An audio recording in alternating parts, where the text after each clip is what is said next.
Hey everyone, I'm sorry I'm late. What we're going to be talking about tonight, raising children for greatness and setting goals and New Year's resolutions, which is so important to achieving greatness. For those of you new to the group, welcome. My name is Britton. I'm the author of the Art of Raising Children for Greatness series and the president of Blue Manners Online Academy. And tonight I wanted to talk about setting goals. One of my goals for this year is to get like 100 reviews on this series on Amazon. And I know some of you guys have downloaded it. Probably hundreds of you are reading this book. I have 3 reviews, guys. I really need this. This is why I kind of released the book early. I was hoping some of you guys would get on there, and we have 3 amazing reviews. I love them. I would really like, it was going to be my Christmas thing, but it's like, it's hokey. It's not something you wish. It's a religious holiday. I'm not going to wish for that for Christmas, but it was kind of my wish. It's definitely my New Year's resolution wish. The more you guys will review it, if you liked it. If you hate it, you don't have to tell me. You can tell me in a private message, but you don't have to destroy me publicly. But if you like it, and then the other place, where do you review? And I realize some of you don't know where to buy the book or review it. And when I say review, I'm talking about Amazon. So if you just look up my name or you look up these books on Amazon, you can write the review on Amazon. It really helps me out. I only have 3. I need like 100 before Amazon even really starts to show it to people. It's so important to get this series out to me. Hopefully it's important to you guys too. It helps me a ton. I write the books for you. Obviously, I have this information for myself. I write it for you, but I need your help. That's one thing you can help me do is get the book out. Okay, so that was one of my resolutions, and hopefully you can help me achieve that. So at the end of next year, I'll be like, oh, hey, we hit it. So here we go. So first of all, the next book is Power, and we talk about in Power, we talk about tradition. And the importance of tradition, how greatness becomes a family tradition. Each kid is kind of just raised up in it. And one of the things that, and I talked about too, you don't have to have the same holidays and the same traditions as the nation or the rest of the people or even your community. You are free as a parent to create some of your own holidays and traditions. In fact, it's important that you have things that set your family apart. Like, our community does this, but we do this. We do it slightly different. It helps children understand that, first of all, they don't have to do what everybody else does. It's free. They have some freedom to make decisions for themselves. But also, it sets them apart as they're being raised for greatness. They have a different life path than everybody else. When I went to boarding school or prep school, that was one of the things that they talked about a lot is you guys have been set apart. There's a reason you're at this school. All your friends are out there drinking, they're out there partying, and you're, it was a military school, and you're out marching in the square. But you're being trained for greatness. You guys are gonna be the future rulers of the world someday. And that was so impressed on us. And it was actually it was a huge impact. And even after I left prep school, I kind of kept that. And one of the traditions that I've adopted, and now it's part of our family tradition, is these New Year resolutions, which everybody has, but we do it a little bit different. I wanted to share how we do it. For everybody else, they want to bring in the new year. They want to go out and have a big party. And there's nothing, there's nothing wrong with that. But they go out and have a big party, and they want to celebrate, and they're excited to wish in the new year. So you can party, and that could be your tradition, or you could plan, or you could do both.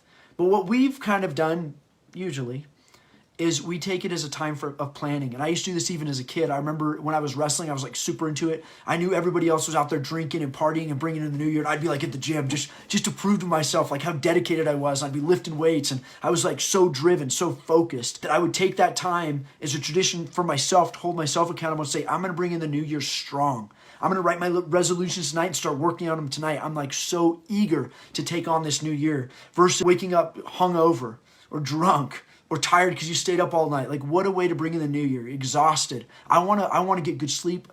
I want to wake up like on fire for that new year. It's exciting. You have that freshness. You don't want to waste it. There's some psychology there of that freshness, and it's going to be important for your kids that you hit the ground running. You cannot ease into it. If you set goals and you want to take them serious and you set some big goals, and then you stay up all night sleeping, by the time you wake up in the morning and you're groggy and you're like, I'll get to it next week and stuff like that, you've already lost the thrill and the momentum. So you want to get going fast. So for us, instead of partying, although we've had some New Year's parties, we try to plan. So we do some fun stuff, but we write our resolutions. We come together as a family.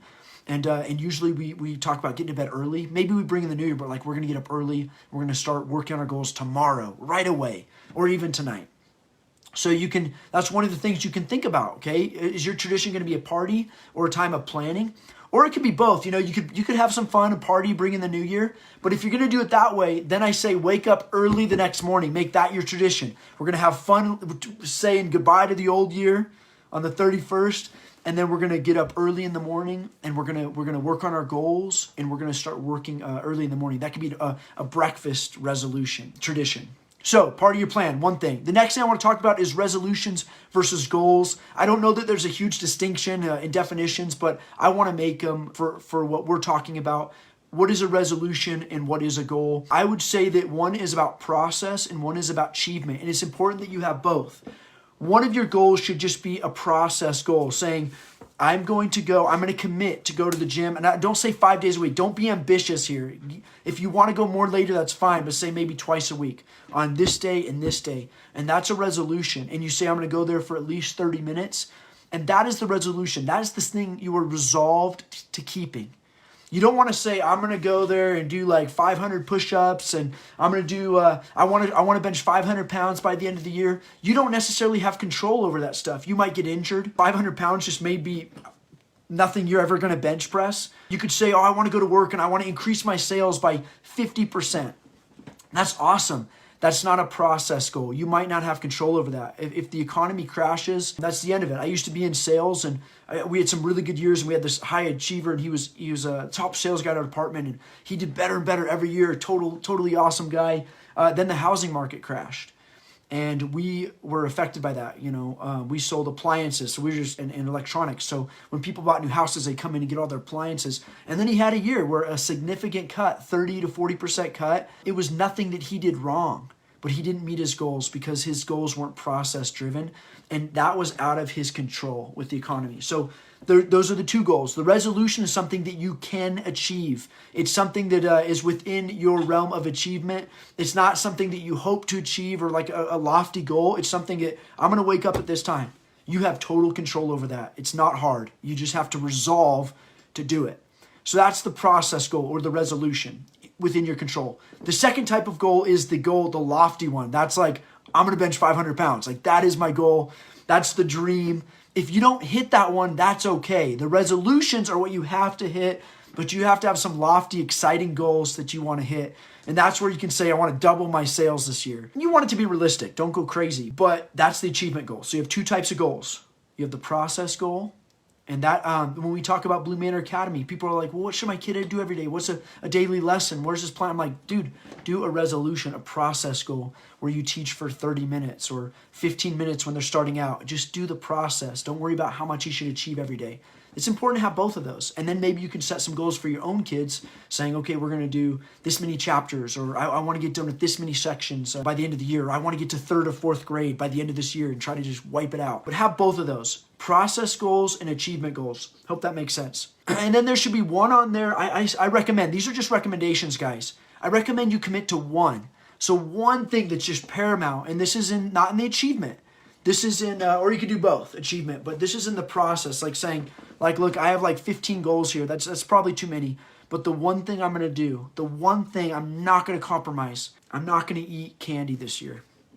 Or I am not going to watch a show, any TV, if I can help it, in my home. Maybe you go to friends, that's fine. There's got to be some breaks in it. Or holidays. The holidays, the rules, for us, the rules can always go out on holidays. Those are supposed to be natural breaks in the routine. But maybe you say, we're getting rid of Netflix. And I'm not going to watch any Netflix this year because I want to take that time, devote it to something important. So that would be like the one goal that you just commit to. Because sometimes you do 15 and it's overwhelming and you can't focus all your energy on all of them. You can try, but have one goal that I'm like, this is where I'm staking my reputation. I'm doing this thing. And then make it happen. Okay? The part of your resolutions, I say you need a sacrifice. Sacrifice something for greatness. For me, it was every once in a while I would do that with like a school dance, or I would do that with the New Year's parties. I went to some of them, but I remember a few years being like, you know what, I'm not going this year. Well, everybody else might. Well, I remember thinking, because I want to be the state champion in wrestling so bad. I wasn't. I got 3rd 2 years in a row, but I wanted it so bad. I remember thinking, while those other guys are out there drinking and partying and stuff like that, like, I'm going to go lift weights and focus and work out and stuff. I was so driven. And that was something that I sacrificed for achievement, for greatness, in wrestling, sadly. I wish I would have done it for something else. But at any rate, it is important to have something that you're offering up, something that you're sacrificing, not something that is wrong, like watching a movie or something that's not wrong, but something that you say, hey, this is how I'm going to show to myself that I'm committed to progress in achieving my goals, okay? And then the next thing, when you're trying to quit something, cold turkey. You have to go cold turkey. Don't say, I'm going to smoke a little bit less this year. I'm only going to smoke once a year. You go cold turkey. And all of this stuff that I'm teaching you or telling you, this is the stuff that you need to think about when you help your kids, because your kids aren't going to know this stuff. They're not going to know about, they're probably not going to write any resolutions unless you encourage them. They're not going to be holding themselves accountable. They're going to need you. So if you want to quit something, I recommend going cold turkey. It's the only way. As soon as you say, I'm not going to have any sweets, I'm going to do it this one time, unless it's something special like a holiday. It can only be on that holiday, not the season, Christmas season. I've been doing that because I'm supposed to be on a diet. I've been cheating, and I fell off the wagon. I'm just eating candy all the time now. Horrible. I need to go back. I went cold turkey for a few weeks. It was great. I was over it. When it's out of sight, out of mind, and it's not even an option, it's so easy to maintain it. But cold turkey is so important, guys. I used to always try to quit dipping. I'm like, I'm going to wean myself. Dipping is tobacco is horrible. Did that in the military a lot. But I was like, I'm going to wean myself off. I'm only going to have like 7 dips today and then 3 dips tomorrow. And what happened was I just quit. I just keep dipping and it didn't work. The way I quit dipping was military training. You couldn't have any chewing tobacco. And I wasn't able to chew for 6 weeks and it broke it. It was cold turkey and it wasn't that big of a deal. And when I got out, I had no longer had that craving for it. So cold turkey is so important because as soon as you take a little bit, like a dip, and I started it back a few times because I'd go to a buddy's house like, I'm just going to take 1 dip, one time. Boom, you've triggered it. You've triggered that addiction and now you're back in it and you're going to have to fight that all over. So cold turkey is so important. The next thing, we always think about building. We want to do better in our sales. We want to achieve more for kids, that we want to win the championship or we want to read more books or get better grades or whatever you're working on, right? We always think about doing better. We don't often think about cutting. Cutting is so important, especially in this pursuit of greatness. You can't be good at all things. I know kids that play like 15 different sports and they work so hard to be the best at all of them. And in the long run, they're going to lose out because a few of those kids are just doing one sport. Again, I'm not advocating sports. I'm just giving you an example. They're doing one sport. And so if your kid wrestles and he does football, he does basketball and he does track, and in the beginning, maybe he's really talented and he wins a lot. There's going to be one kid who's only wrestling year-round. He's cut all those other sports out that he liked, and he's focused, he's prioritized, and he's going to focus on wrestling. Eventually, he's going to beat your kid. So it's really important to think about the things that we can cut out of our life, and they're not necessarily bad things. They might actually be good things. I remember years ago, I had to cut teaching Sunday school out of my schedule, which seems horrible, but I would commit to so many things. And once you're a volunteer in a small church, you just start, and I'm not talking about the local church if anybody's watching, because I do teach Sunday school, but it's not very often. We do rotation. It's pretty easy. But I volunteered for one thing, and then they're like, oh, cool, well, do you want to do this? Oh, have you ever thought about preaching a sermon? Oh, would you want to do this devotion? How about you just run the Sunday school program? And I always would say yes, yes, yes, and I was really overwhelmed and stressed out, and I'm like, no, I'm going to say no to everything, pretty much. This is what I'm going to focus on. For working out, I do jujitsu. It's a sport, but it's to keep myself healthy, and it's a combat sport, so it's a real-life skill. And then after that, I'm like, man, I have so many passions. I've made...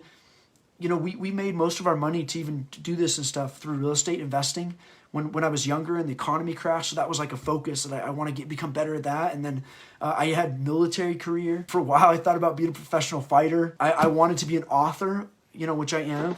And then I'm an artist, if you guys have seen like Dino Hunt and stuff. But I have all of these passions and these hobbies. And then I wanted to be a farmer, so I bought a farm.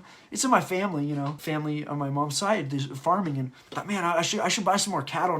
And then all of a sudden it hit me, I'm like, what am I? And I almost bought an orchard, a cherry orchard, just because I was like, I think I was watching that show Green Acres or something. And I was like, yeah, that's the life. So the point is you can't be awesome at all things. And I had to cut those things out and be like, I'm not a farmer. I have a hobby farm for fun. It's a hobby, but I'm not a professional farmer. I can't spend all my time like researching this and learning this and mastering the art of farming or the orchard. I do have a small orchard, and I was reading all these books on orchards and making it better and increasing produce. And I thought, man, what am I doing? Like, I have to focus myself. My first priority is I am the president of Blue Manor Academy. So my first priority shouldn't even be art or maybe writing. I'll talk about that in a minute, but I really had to focus myself. Say, okay, the one thing that nobody else can do is write this book. Nobody else can write these books, character. That's the only thing. I can't hire anybody to do that. There's nobody that understands the vision. There's nobody that can write the way that I do. So I have to do that. I can hire other artists. There are better artists. So my focus right now has to be this, becoming the best author and writing this book and running Blue Manor Academy. And it means I have to sacrifice some things. I still do art because artists are expensive. And I still fill in for Blue Manor Academy, but Blue Manor Academy is what we are. And I even tell my kids that, like, for now, our family, we are educators, and that's the focus. That's our drive of our family, the focus. We're not farmers. I'd love to be, but I'm not. I'm not a soldier anymore because I used to like to go out and shoot and still keep training and stuff like that. I'm not those things. I have to focus my energy. I had to cut out a lot of stuff, and it's made, and my art's improved, my writing's improved. I'm less stressed. So think about building, which is important, of the things you want to get better at, but also the things you don't want to get better at. We had to do that with chess with my kids. I talk about this actually, I don't think I talk about this in that book. I can't remember where that is. I've written so many books and so much is coming. But chess, my kids are chess champions. They've won the state championship several times. My daughter, first year playing, won the state championship, which is crazy for a girl. And I don't mean that as offensively. I just mean there's not a lot of girls that play chess, and there's not a lot of girls that are really good at chess. And she came in and just smoked it. But at some point, I thought, what's the next step? Do we go to nationals? Is there a career out of this? So we'll keep playing chess, but I don't want my kids obsessing. I don't want my kids becoming the best chess player in the world because it's not setting them up for greatness and success.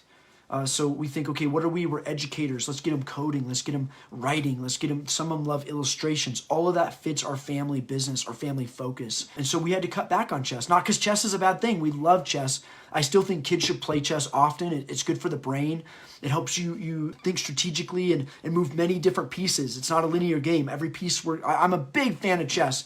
Chess is good. We had to cut back because we can't be the best at everything. And if we're going to be the best at something, I have to be strategic with that. We want to be great coders, great writers, great authors. That's our family business. Chess isn't going to feed our family. It's not going to feed our kids' families in the future. Okay, some people probably disagree, but I mean, that's my thinking. So we cut those things. The next thing, when we think of goals, we are very individual. We come out of the Enlightenment doctrine, which is basically everybody's a free agent. We're all individual. We all have our own free speech. We can all say whatever we want. There's no collective. You can make goals individually. They can be personal goals. You can have your kids do it. It can be a secret goal. You can even make it fun like that, like your secret goals, stuff like that. It could be individual goals, or it could be family goals, or it could be both. And I think it should be both. You have some personal goals, maybe that are just personal to you. And then you have some goals that you share, and then you have some family goals. And family goals are so important. This is why we do our resolutions together, because the whole family commits to it. Says, okay, what's one thing that we want to improve around here? Maybe it's something like the laundry. It could be anything, really. But you get together as a family collectively, and then the kids all say, yeah, we want that as a family. Let's improve this about our family this year. Let's try to save more money. We can cut out Netflix and save this amount of money and we'll put it in and we'll invest it in something because that could be like a family investment or something like that where the whole family is working together. It's so important for the family unit, but it's also important for the individual because it gives them a team and they're working towards a common goal, and there's that sense of camaraderie within the family and that accountability within the family. So definitely set family goals. I don't set a billion of them, but one of them for what we're trying to do is we're going to have a meal time, because right now we all work different schedules. We all eat whenever we want. The kids are just free range in the kitchen. I'm like, no. From now on, like, our meal time will happen 3 times. It'll happen from 8 to 9, I think, 12 to 1, and 6 to 7. We eat late. And if it's not that time, you do not eat. There's no snacks, nothing. We have to get this under control. So that's a family goal that everybody's working together on, and they're all looking out, catching each other. And I did that for myself too, because I graze all day long. It's getting bad. And I used to be a soldier. It didn't matter how many calories because I worked out so much. And now I just sit and write, and I'm feeling it. So family goals important. Okay. And then signed and in a vault. I think this is a great tradition, guys. Sign it. Have every kid, they write out their own goals, or you write out your family goals, you sign it, and then you don't just lose it. We did this the first year, and some people hung it on their beds, and other people put it in a folder, and after a few weeks, nobody could even find the resolutions. There needs to be put into like a sacred folder or a vault or something like that. One where maybe kids have access to it, or maybe they don't. Maybe they take a copy to their room, but the vault is a record to say, it's a time vault. Say, okay, in 1 year, we will open this again, and we will see what we've achieved. We'll see where we are. And it's a great way to hold kids accountable. It's a great way to hold yourself accountable. And it's cool. You can save these. You could make it, think after 20 years, you could like look back at your goals, see what you've achieved. That's a fun tradition. I'm not saying you have to do it. It's just a recommendation. But I would highly recommend writing it down and saving it and keeping a record of your family's ascent to greatness, okay? All right. The last thing I want to talk about, I don't want to get too long-winded. This is really important, guys. I'll just share it with you. So often we think about empowerment, about being in charge and being the boss, and we self-empower and we hold ourselves accountable. And you hear all these gurus talking about like the mindset. And you know, we think of like, when we think of America, we think of like Johnny Rambo and John Wayne, and they don't need a coach. They don't need a teammate. Like they do it on their own. And that's inspiring. And that's what I would love to be. I would love to be Rambo, or I love John Wayne. I'd love to be John Wayne. Unfortunately, it's a movie. He's a character. And in real life, we need two things. If you see athletes, if you see anybody achieving at the highest level, they have two things. They have a coach and they have teammates. That's so important. And we'll talk about the difference between those two. You don't want to have a teammate who's your coach, but it's so important to have a teammate, at least one, and a coach. Okay, so think about that. Submission, I talk about in the book how submission is empowering. Even you have like bodybuilders or personal trainers, right? These guys train other people in fitness. They help other people lose weight, other people diet, other people lift weights. So they shouldn't need a trainer. And yet even they will submit to another trainer and they'll obey that trainer. They'll have that trainer put them through a workout. So maybe a 30-minute workout, and for 30 minutes, that other trainer is in charge of that other trainer. And he's submitting to that because he knows he can achieve more by having somebody in charge of him, by giving somebody else a real authority over him to be like, no, do it, you know, pushing him. You can achieve so much more when you're not like self-empowered or self-motivated. It is impossible. It's very hard to self-motivate. Every morning I wake up, I'm a late night. I can stay up all night. I could probably stay up for days. Ask my wife. But once I go to bed, I can sleep for days. And it's very hard for me to wake up. I have almost no power. Even in the military. I mean, that's the only time I woke up early, was in the military, when literally somebody kicked open the door and screaming, you were blowing the bugle. That's when I got up, right? And that was so important. And so people think, oh, you're in the military, you should be a morning person. I'm not. I was a morning person because they screamed at me and made me get out of my bed, okay? But it was also empowering because it helped me start my day. It's not that John Wayne thing where we do everything on our own. It's really important to have somebody who has some authority over you. This is so important for your kids to understand that in a parent, they have a huge advantage, and you need to explain it. Not like, I'm just your parent, but saying like, look, I'm like a coach. You have a huge advantage in me. You set goals and I'll hold you accountable, and you'll be able to achieve so much more than your peers because I'll hold you accountable if you want me to. And understanding that you're helping them achieve their goals. It's empowering for your kids. You're not just a parent there to scold them or you know, set rules and enforce them. You're helping them achieve their goals. And this is important for us too as parents. We'll talk about that in just a second, because you may not have somebody who has authority. You're going to have to give somebody authority.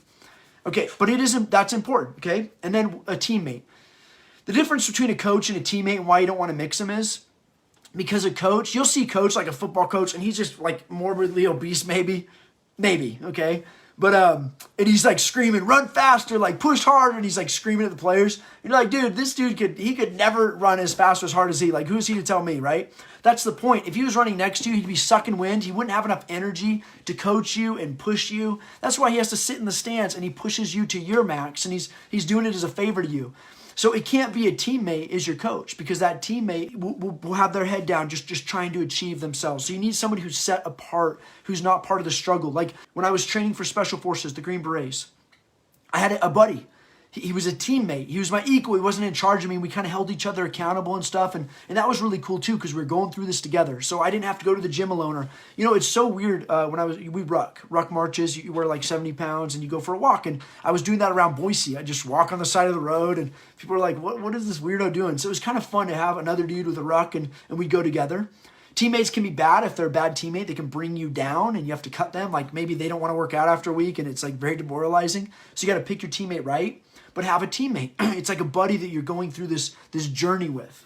The coach is different. The coach has authority over you. It's really important. Me and my buddies, we go for a run with a teammate. Sometimes I would achieve less because they couldn't run as far, right? Or they could push me a little, you know, maybe if they could do more than me, they'd push me a little. But when I went to Special Forces selection, I realized I am capable of 1,000 times more than I could have ever imagined or pushed myself to do.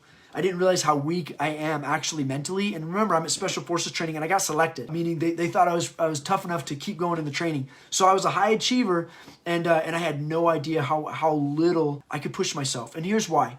There was this event we did, it's called Down Pilot, and it's like I don't know, it was raining, it was so heavy, and the poles were probably like 50 pounds, and I think the down pilot was probably like 200 or 300 pounds. It was so heavy. And as soon as they put this thing on my back, I remember it being so heavy, they put it on top of my rucksack, because I'm also carrying a rucksack, and I'm a little guy, okay? And back then I was even little. I was in shape, but I was only like 130 pounds back then, maybe 135. I remember being like, dude, it's not on there right. Like, I can't even hold this. Like, I'm going to fall over. It's so heavy. And he's like, no, dude, it's on the right. It's just that heavy. I'm like, oh my goodness, I'm never going to make it, because this event is supposed to be 3 hours. If you're a stud, if your team is a stud, it's a 3-hour event. It took our team like 8 hours because we failed. We were horrible. But that means we had to carry the whole thing. You couldn't break. So, I mean, we had that thing on my back for 8 hours. But when I first got it on there, if I had been training on myself or with a buddy, I'd be like, no, dude, I can't. That's too heavy. Like, lighten it. I cannot move with that thing. But when we had a coach or attack there, it wasn't an option. He just like, you're going to do it. And I made it 8 hours with that thing on my back. And it was like a hurricane. That's why it took so long. It was in North Carolina. The roads were all washed out. It was the night of hell. It was probably the hardest night of my life, the most painful night of my life. But again, if I had been on my own or just with a buddy without that coach who knew better and could push me to the end, I wouldn't have done it. I would have just assumed I couldn't do it. It's too heavy. It's too painful. Let's take it back a notch. But I had 8 hours, and I was still standing at the end of 8 hours, so I imagine I may have had more, though I can't imagine. So have a coach that's not in the grind with you, that's not feeling the pain, but can sit on the sidelines, hold you accountable, and push you. It's so important. I'm not saying go hire like a life coach or anything like that. It could be your spouse. It could be your kid. You know, I recently empowered my little boy because he was a sneaker too, and he'd sneak into the pantry all the time to get food. Bennett. And I was like, Bennett, you're so sneaky. I want you to catch people getting into the pantry when it's not mealtime, and me included. And so they love to catch me. They're like, Dad. I'm like, oh, okay. So he's kind of like my coach. He's not feeling the pain of hunger, but he's able to hold me accountable, right? Okay, so that's why you need a coach and you need a teammate. Hopefully that makes sense. Okay, and you want to find somebody that can hold you accountable, that's like a coach. If you're a husband, it could be your spouse. It could be maybe a buddy you look up to, but you actually give them authority. Like with this diet, I tell my wife, like, I will not eat it without, she's watching this, but she's not a great coach. She'll be like, oh, fine, okay. Because I'll be like, babe, I'm hungry, blah, blah. But really, I've said that if she doesn't give me her blessing, like to eat that, I won't eat it. She can hold me accountable. I've given her that authority over my life. She's in charge of my mealtime, and she's going to help me lose weight because I know that's my weakness. If I did it on my own, like that's the thing about these goals. A lot of times we're correcting weaknesses. We're not the person to get us through it. It's good to have somebody else holding us accountable, if that makes sense. Now, if it's your strength, like it's running or something, maybe you don't need a coach. Maybe. You'll always do more with a coach. Maybe you don't. But if it's a weakness, you definitely need to give somebody authority. Being submissive, being under someone's authority, this is where I'm going with it, is empowering. Okay? You don't always have to be in charge to be empowered. Sometimes not being in charge is empowering. Okay? Like Michael Jordan is not in charge of the team. He has a coach, but he's the best player, because he submits to the coach and the coach empowers him. Does that make sense? In other words, you don't have to be in charge to be empowered. Hope that makes sense. And it's something that's so important to talk to your kids because they feel like they're controlled and they're oppressed and they can't do anything. It's like, dude, you're so blessed because for this time, you have a coach. You can achieve so much more than I can achieve. I don't have a coach anymore. I don't have somebody to hold me accountable. And they're right. They're like, well, sometimes you do this or you break the rule. Yeah, I wish I had somebody to hold me accountable. I wish I had a coach. You're lucky. You're lucky I don't let you do all those cool things. Anyway, okay. Submission is powering. Okay, we're almost done, guys. Accountability versus authority. Okay, this is just the last thing. I think I've already kind of touched it. The difference between accountability and authority. I just remembered that I went live on my personal page. I'm embarrassed. Okay. Accountability and authority. Accountability is a buddy who has no authority. He's like, hey, dude, you didn't show up to the gym, and that kind of works. That's not what we're after. We want to actually give somebody authority. I don't want my wife nagging me, like, Britton, because this is what she used to do, kind of like, I'd be like, honey, help me, keep me accountable. I don't want to eat that crap anymore. Stop eating those Cheez-Its, She'd be like, Britton, and it's just kind of annoying, kind of like a nagging. She didn't have an authority, so she's just always pestering me. But now that she has authority, she could say, Britton, you can't eat that. And I'm like, all right, you know, she's in charge of that area of my life. I've given her that authority. I don't think she's wielding it very well because I'm still eating junk sometimes. She needs to be harder on me. But the point is she has that authority and it helps you achieve your goals. So that's it.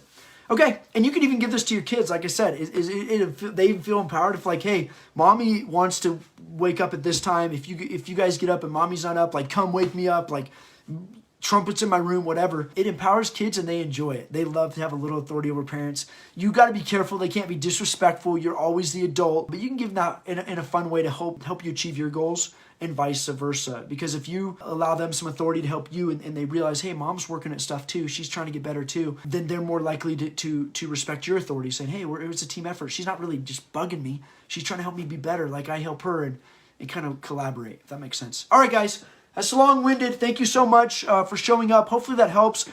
You have one day to make your resolutions. I usually recommend and that's the last tip, don't make them in a day. Usually you take a week. I start telling my kids a week out, I'm like, hey, start getting your New Year's resolutions. Show me the rough draft. Like, let's work on this. And then the final night, tomorrow night, we will present them. We'll hold everybody accountable. Everybody will know everybody's resolutions unless it's a private one.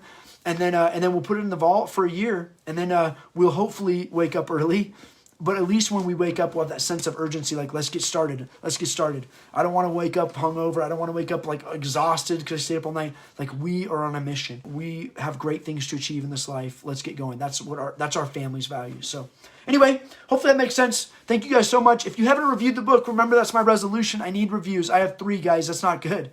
I need a lot more, and I'm launching on the 7th. So if you haven't reviewed the book, you've only read half the book, please review it. Review Education, if you've read that, or Revealing School. Your reviews are very appreciated as long as you can say something nice. They're not just horrible. Hopefully you like this stuff. So, all right, guys, see you next year, 2021.